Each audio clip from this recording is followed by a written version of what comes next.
Ted. Ted, we're waiting on you, Teddy Baseball. What's he doing right now, Jake? What's Ted doing? He's just doing some stuff in the office. He's always filled with paperwork, so he's trying to get here as soon as he can. But I'm always amazed when I walk into the office. I see you guys all sitting there in front of your computer screen. So what exactly are you doing, Jake?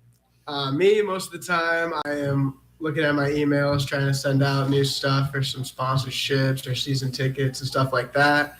I'm also just doing some more research about new businesses, whether it be in Maquoketa or surrounding areas, just trying to get new people into Clinton and show them what kind of baseball we have to offer. Jake Fratzke, you're from Wilton, right? Correct. And now you're doing a little coaching yet there. I am, yeah. How are the Beavers looking? We are 10-2 right now in the River Valley South Conference. I think we have a game tonight and then 4 games next week, so 7 games left our regular season. Hopefully finish up there, and then district should come out this coming weekend, I believe. I was wondering, I was checking the website yesterday, and that's not the pairings. It'll just be the district assignments. Yep. How do you see that might play out for you guys? The last couple of years, we have gone up north-ish with Comanche and West Branch, and Northeast last year actually took us out after our bye, so that was pretty disappointing. I did that ball game. Yeah. But hopefully this year we got a lot of teams in the conference who are really tough and can play good defense. So it'll be interesting to see where they put some of those good teams because Alburnette's ranked and down south West Burlington's number 5. So there's a little controversy about what teams will go where. So I'm excited to see it. You never know where the state is going to send you. The bowling assignments just came out yesterday, and Clinton is going to Keokuk for bowling. Boy, that's on a Tuesday morning at 9 a.m. is when they're going to get started. I would imagine they're probably going to go down the day before. Almost I would think, yeah, because Keokuk's right a ways away. So what got you interested in coaching basketball? Basketball had always been my favorite sport growing up. I was probably a better golfer, but I just always loved the game of basketball. And then after my coach actually left a year after I had graduated, and then Eric Grunders, our head coach in Wilton, and my brother and him were good friends growing up. And so after he had started, I reached out and said I would be an assistant, just volunteer and try to get my name in there and start from there. And then last couple of years, this is my first year as fresh off head coach, but I've just enjoyed the game and being around the kids, and it's awesome. So do you drive back and forth from Wilton? I do. I don't live up here in Clinton, so I live at home, and then I drive up here every day for work, which is quite a venture. Yeah, it's a commute. There's no doubt about that. Yeah. So what's the weather been like? It hasn't been too bad. Not really. Especially in the winter, it's a lot better when I'm coaching, so I'm not really working as long of hours. But in the summer, when I'm doing those 16, 17 hours, and I'm leaving my house at 5:30, 6 in the morning and not getting back till after midnight sometimes, that's when the drive really sucks. But how'd you end up with the Clinton Baseball Club? After I graduated from the University of Iowa, I was kind of searching for some sports jobs within our area. I reached out to the River Bandits, and I reached out to Ted, and I reached out to the Waterloo Bucks as well. And Ted was the first guy that got back to me, and I had some good talks with him and thought he was a good person to start my career with, and he'd be a good help along the way. So your second year now. Correct. And what made you want to come back? I mean, you still trying to learn a little bit more about this business? Yeah, I think there's some more because this is my first year of doing any sort of concessions work and doing my director of operations job as well. It's kind of just been a big adjustment for me. So I wanted to come back and broaden my experience. And so I have some more ways to go after this, depending on how long I stay or whatever. So what are the future plans for you? I mean, do you want to stay with baseball? Do you want to someday maybe be like a general manager of a club? Does it have to be baseball, or could it be any sport? Honestly, I just love a lot of sports, and I could see myself going in a number of different ways, but it just, whatever idea comes to my head first. I'm kind of to hear something or visualize something and see where it goes, and that's what we do. So you're telling me what you do in front of the computer screen when I come into the office. So what are your basic responsibilities, Jake? In the off season, I'm more trying to gather new season ticket holders and reach out to ones that we haven't had back in the ballpark within the last couple of years and see why that is really, and try to gather information, but also just to see if any interest is there to come back and join us. A little bit of sponsorship stuff since we don't have a broadcaster yet. That's kind of more of their radio stuff like that, but I'm trying to reach out to different businesses and see what their interest is as far as that goes. And then when the season starts, I run the concessions, and so I'm ordering a lot of food and trying to keep all the beer numbers and pop numbers in check and stuff like that. So that's when my life is more busy, per se, but in the off season, it's more just on my computer and trying to lock in. Do you help at all in like the hiring? I mean, there are so many young people that are working down there during the summer. How do you keep track of what hours and what positions are going to be doing? Right. So the concession staff is my staff, per se. Scott handles a lot of the payroll stuff with Ryan, and they do all that stuff. But as far as getting people in, I had to do some interviews, which is actually really interesting to me because my first year on the job, and I'm trying to hire 12, 14 high school kids who don't know what they're trying to do either. But it's interesting, and those are some valuable relationships as well because they're just trying to figure out what they want to do and get by, and it's pretty cool. Now, of course, we're entering, I believe, our third year now with the Pioneer League after being a major league affiliate for decades. What's it been like trying to sell Pioneer League baseball? Of course, you didn't sell the professional game, but are you running into some stumbling blocks because of that at all, Jake? I wouldn't say stumbling blocks. I would just say it takes a little bit of explanations just because the way Ted likes to put it is he would say the guys that we have on our team now are the same guys that will be on our previous team, but 2 years in the past or a year in the past that they're still trying to figure out what they need to really work on and then excel at what they're really best at. And so like Brody Brecht is one of our pitchers who's at Iowa. He had a stellar year last year. Tommy Specht got drafted to the Rangers this past season early, and he had just come out of high school, which is really cool that he decided to join our team. So just a lot of explaining to the people that it's not necessarily the baseball is not worse. It's just different, per se. And of course, the season being somewhat condensed, you just got the 35 home dates. I would imagine that makes it a little difficult as well. Yeah, definitely. It's more those. Scott was here in the past, but starting in April and going all the way to September almost. Yeah. Yeah. Yeah. And then, I mean, you have so many 7-game home stretches in that particular scenario. But like this year, I think July and the end of July is our only real big home stretch. So now we have 3-4 days at the max of home stretches that people, if you're going to come out, you got to really enjoy that 30 home game period, per se. It looks like it's starting to snow out there. We got a couple of minutes before we check the weather. Scott, throw that microphone over to it. We'll do a little visiting with you as well. Scott Damhoff, now you've been down to the ballpark. How long, Scott? This will be my 21st season. How'd you end up getting employed with the Clinton Baseball Club? I was looking for job change. I used to work factories and just wanted something different and walked in, talked to Ted, and he hired me and been there ever since. And you've done so many different jobs at the ballpark. Talk a little bit about everything you've done down there, Scott. Oh, geez, what haven't I done? Yeah. So, yeah, I started out as an usher and just kind of, took over 50-50 selling that and helped out in concessions when I needed it and just paid attention to what everybody showed me and kind of worked my way up. So what are you doing nowadays? What are your responsibilities? Right now I'm doing the souvenir shop website, ticket office, selling tickets on game days, make sure like the parties and stuff, I print all those tickets out.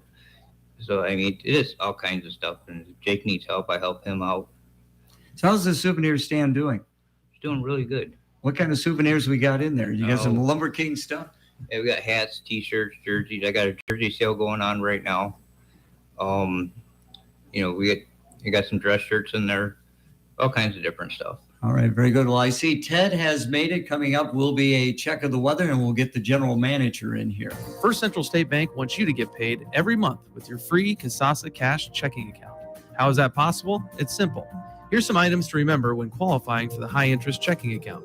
Sign up for e-statement delivery, have a direct deposit or ACH auto debit each statement cycle, and have 10 debit card transactions each statement cycle. For more, stop by one of our locations or visit firstcentralsb.bank for more information. First Central State Bank, member FDIC, equal housing lender. It's time now for the Storm Track 8 weather forecast brought to you by BillionAuto.com. So, you need a new vehicle. What's the best vehicle for you? Where do you get financing? What's your trade worth? Answer all these questions and more at BillionAuto.com. You can compare 16 new car brands and thousands of used vehicles, all in the palm of your hand at BillionAuto.com. Plus, estimate the trade value of your vehicle in 2 easy steps. It's car buying made easy. Apply for credit pre-approval at BillionAuto.com. All applications accepted, not all approved. Tracking some snow showers this morning, a quick dusting of accumulation with windy conditions. We'll see temperatures in the upper 30s this afternoon. Partly cloudy tonight. We drop to the upper teens, and snow still on track for much of Saturday, especially north of the Quad Cities, 1 to 3 inches. We're with your Storm Track 8 forecast. I'm meteorologist Andrew Stutzky. Currently, we have an overcast/snowy skies and a temperature of 32 degrees. Winds are out of the southwest at 15 to 20 miles per hour. This weather report has been brought to you by KRS and has been brought to you by BillionAuto.com. James and Amy Hook invite you to Hook's Pub and Grill, 318 North 4th Street, Clinton. Open 7 days a week to serve you. They have a happy hour every day from 3 till 7 p.m. with not only savings on your drinks, but also on their appetizers. At Hook's, the grill is open at 11 a.m. Be sure to check them on Facebook. And on the weekend, breakfast is served Saturday and Sundays from 8 a.m. till noon, featuring mega Bloody Marys and unlimited mimosas. Discover good times at Hook's Pub and Grill of Clinton. Oh, boy. Ted Tornow has made it in, general manager of the Clinton Baseball Club. Ted, how long have you been in town now? Depends on who you ask. Some people say too long. 25. 25 years now. 25 years, yeah. Congratulations. Yeah. How'd you get started in baseball? I played it, and I was one of those just in-betweeners. I was good enough to get invited to pro scout tryouts, but I wasn't good enough to get signed. So I figured, you know what? If I love it that much, why not make it a life? And a friend and mentor of mine, Tony Kubek, had suggested getting into the business side, kind of the off-field side of it. So, and that's exactly what I did. So Not the Tony Kubek. Yes, the Tony Kubek. The Tony Kubek. The Shortstop for the New York Yankees. Yes, the throat in Pittsburgh. Yes. Yeah. How'd you know him? He was. I was a Yankees fan growing up. Well, yeah, he was from Milwaukee. Yeah. And then lived up in Wausau, and I have some relatives up there, and met him in Wausau. And then when Wausau at the time didn't have a Lutheran high school, and Tony's and his family is Lutheran. And so they moved to Appleton, where Fox Valley Lutheran is located. And I had connections and coaching and things like that, and was invited to coach there for a class. We couldn't coach at our alma mater at Menasha. So I walk in, and we're at wrestling practice, and we get introduced to the basketball coaches, and I knew his kids went there. I just didn't know he was an assistant basketball coach. So there's Father Plisowitz and, coach this, and then Coach Kubek. And I was like, kind of like you see that. So we stayed in touch. We're Merry Christmas and Happy New Year, Tony, and how's things going? Da, da, da. So, yeah. So I know you went to college and you played football there, right? Yeah, okay. I wasn't good enough to make the baseball team, but they had perennial football. Division III baseball teams there. So that's played with a couple big leaguers. So did you take business courses or what did you? Okay. Yeah. So I was going to be an accountant, and once I got into one of the accounting classes, it was like, okay, I don't know if I want to be an accountant anymore. So at the time, the Board of Regents in the state of Wisconsin developed 2 non-teaching FIED physical education majors. One was sports management, and the other one was exercise fitness. And now it's evolved into, everything and anything. But back then, I took a lot of physical education classes where I ended up having a lot of the business. And I'll be honest with you, the sports now is inundated with lawyers and business people who may not know sports. They're not baseball fans. They're just business people. And that's good too. But I still think you need to have somebody in there that knows the game, understands the game, appreciates the game, loves the game, to make business decisions based on that. And I think maybe, in my opinion, maybe that isn't the case in sports in general, whether it's baseball, football, basketball, soccer, hockey, whatever. And so your 25th year, and it has been probably the craziest, I would think, 2 or 3 years of your time in professional sports, because it's not professional now. You're with the Pioneer League. Yeah, whether we wanted to be professional or not wasn't the case. We could have gone and gone independent, which technically is professional. The word professional is a little bit misnomer, because if you pay somebody to do the job, then that you're professionals. Okay, so independent ball would have enabled us to quote unquote still be professional. The problem was the financial performance that I looked at, that I shared with our board, weren't conducive to our operation. I mean, 30 games, independent ball, I'm sorry, correction, in the college wood bat that we're at now, we're at 30 games, 30 home games. In the independent ball would have been about 48. But the revenue that we would have needed to generate in Clinton, Iowa, to keep that team active, and I mean, we could have been in 1 year or 2 years, okay? But after that, I just didn't see us being able to sustain the level of income and financial backing to keep that. And so our model right now, and I said it 3 years ago, right now the best move for us was to be in the Prospect League, the Collegiate Wood Bat League, and we've done well. I mean, we got hit in the shorts last year with just like everybody, food costs, payroll, everything that every other business had. We were not immune to that. We got hit too. So I think the biggest thing for us now is just control those costs and keep it friendly. I mean, still keep what we're doing because it's worked. I mean, if it ain't broke, don't fix it. I mean, we still want to add some new stuff, but yeah, I mean, it has been wacky, but we kind of knew the end was near pre-COVID, because they were in those negotiations to continue it. Okay. Well, in reality, they weren't continuing anything. They were planning for the contraction.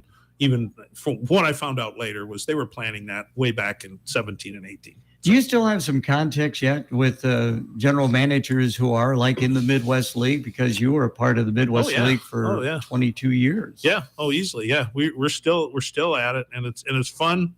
It's fun to reminisce, and it's fun to because they're like, "Hey, Teddy, how you doing?" And I'm like, "Hey, man, we're lighting it up here. I mean, we're having fun. We're still doing what we're doing. We don't have as many games, so we're supplementing with high school events and other concerts and stuff. So keep it active in the community. But when they tell me, man, I wish I was where you are now, because literally it's a dictatorship per se. It's this is what you'll do. This is when you'll do it. The Midwest League is, as you know it and remember, is gone. It's gone. The name is still there, but there's no league president. There's no there's directors that go sit in the meeting, but it's this is what you're going to do. This is what you're going to wear. This is boom, boom, boom. Any ideas? Well, if it's not their idea, maybe it's squashed. It's not. It's like one GM who shall remain nameless, because I don't want him to get any more trouble. But he just said they've squashed every sort of inventive idea that we've ever had. This is what you can't do that anymore. Well, why not? Well, because this is how we want. It's cookie cutter stuff. So the ingenuity and freedom to do what they want to do, and it's the same stuff that made minor league baseball what minor league baseball was: wacky, crazy ideas. And it's ironic because some of the major league clubs took their own spin on it, and they developed it, and they loved it. Well, now it just seems like it's vanilla, it's bland, it's and they can't stand it. Talking with Ted Tornow of the Clinton Baseball Club. The season is going to be upon us. How are you guys preparing to get ready for your third year of the Pioneer League? Well, if we can brand snowballs into baseballs, we can maybe make a mint on some of those hot summer days, or bring them out and melt or whatever. But we're getting ready. We're contacting all the sponsors. Jake's doing a great job with the community nights. That's been huge. Scotty's holding the fort down with the souvenirs. We've done very, very well off-season wise with our souvenirs, and even in season. We didn't change our brand. We didn't change our name. I think it's just kind of how we market it. And again, maybe getting kicked out of minor league ball, maybe put a different spin on people wanting to see what life was like on the other side for us, and we've gotten orders from literally all across the country. Black Friday, I mean, I think, Scotty, could be wrong, but I think we damn near touched every state but Alaska and maybe Hawaii. I mean, it's crazy. We'll look at the reports and be like, why in the hell is somebody buying hats from, South Carolina? But they see it, and, so it's been good. How did the Lumber Kings come about? I mean, before, when I was doing the ball games, when we were with the Dodgers, we were the Clinton Dodgers. When we were with the Giants, we were the Clinton Giants. When we were with the White Sox, sure, we went the Sea Sox. I mean, it was a little different there. But how did the Lumber Kings come about? I wasn't here, but the way I remember the story being told to me was they wanted to get away from the major league monikers. Okay, they didn't want to be the Clinton Giants anymore. And the push back then, because I was in a different market, was autonomy. Okay, nobody wanted to be. The people in Clinton didn't want to be the Clinton Giants anymore, even though that's what they grew up on. That's what they remembered. And quite frankly, the biggest motivation factor was the selling of merchandise. Okay. So they had a name the team contest, and obviously Clinton's rich history of wood and sawmills and stuff like that just made it a natural for Lumber Kings. I don't remember the name. I wasn't here. Oh, okay. But it was. Wait, it's been that long? No, 94. Yeah, 94 was the very first year of the Lumber Kings. I got here in 99. So okay. We did rebrand Louis. We kind of gave him a different look back in the early 2000s or maybe mid 2000s. But I think for the most part, we were able to just sustain it. I mean, we're the Lumber Kings. I mean, where I came from in Butte, we were the Copper Kings. Well, Butte, Montana, at one point in time was the world's largest, supplier of copper. So hence Copper Kings. So here, Lumber Kings. You had the Lambs, the Chanceys, the Joyces, and all that other stuff. So it fits. Are we looking to change? No. I mean, I don't. I think it's a great name. I think it's. Well, you got the River Kings and the Lumber Kings. That's exactly right. That's exactly right. There you go. We got a couple minutes left, and we'll try and keep it to a couple minutes with you, Ted. You just ramble, which is fine as an interviewer. You and I, buddy. I appreciate that. I appreciate that. But I know you're involved with Duke Slater's monument as well. How's that coming along? I tell you what, we're fortunate. We've got a great partner with the folks at the CCDA, the Clinton County Development Association. I think it's gone under a couple names over the years, but they were very kind to award the Duke Slater Memorial Statue Committee with monies to help get the statue built. We still have a ways to go. We still have some other major fundraising. It's going to take probably, I'm thinking, between 50 and another 75,000 to go to finish bases and clearing of the land. I mean, it's right across from the pool at Clinton High. We've got some meetings coming up next week with hopefully some big announcements coming up. But it started as kind of a whim when we did the Duke Slater bobblehead. And Neil Rosendahl, a spokesperson for the family, contacted Sandra Wilkins, the niece in Georgia, and said, "Listen, you can do the bobblehead, but what we really want is a statue in Clinton, Iowa. Can you help us do that?" And in the back of my mind, I'm thinking, "Wow, that's a pretty monumental task." But in reality, looking back now, it's like it's come along because people recognize the importance of what this man actually did in his lifetime. And not to take away from anybody else, but Duke was the trailblazer. Okay, you can say other names that have come on since in recent times, but Duke was the first African American lineman in the NFL in the early days when the NFL was in its infancy, and they didn't have blacks. They didn't have blacks there. Okay, and there were very few. Duke was the third, one behind Fritz Pollard, and I can't remember the other gentleman's name. But that's his athletic prowess. Now, take into account his scholastic prowess. I mean, he was a judge. Yeah. Okay, this guy was no dummy. I mean, this guy was a respected judicial member of the bench. I mean, this guy was legit. I mean, people are like, well, just another dumb jock. No, absolutely not. Yeah. And Neil Rosendahl, Neil's been super to deal with. He laid it out in all his books. I mean, the discrimination and stuff of the factors that he had faced back then are just, you just shake your head and go, how in the heck he did it? And then on top of that, you bring in the folks from the Great Revivalist Brewery, and they're going to be, and that the stone building was not the one Duke's father preached at. It was the one on the opposite corner, but you just tie everything in together, and it's going to flow, and we're going to get it built. It's just a question of, getting it built, getting it put in, and recognize the efforts that this guy did. Well, the house across the street is coming down. It's down. Yeah. It's down. It's a hole in the wall. It was an eyesore, and thank goodness the city worked together with the school. City got the land and sold it to the school for $1, which we appreciate. Thanks, City of Clinton. So everything is just, it's really, knock on wood, it's coming together. It'll be incredible. It'll be fantastic. It will be, no doubt. Going to broadcast a football game, I'll maybe give it a touch every time I walk in up to the press box. It'll be sweet. To the Hank Dillman press box. That's right. The hammer. Thanks so much for coming in. Thanks for having us. It is, let's see, 11 o'clock. You're in tune to KROS Clinton, Iowa. It's time now for news.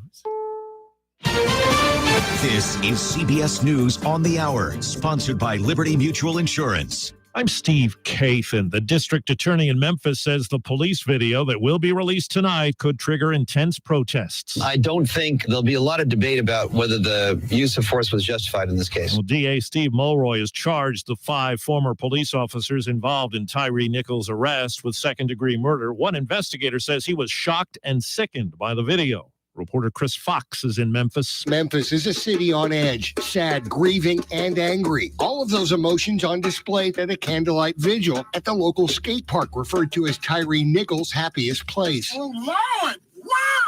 Each and every time we Rovon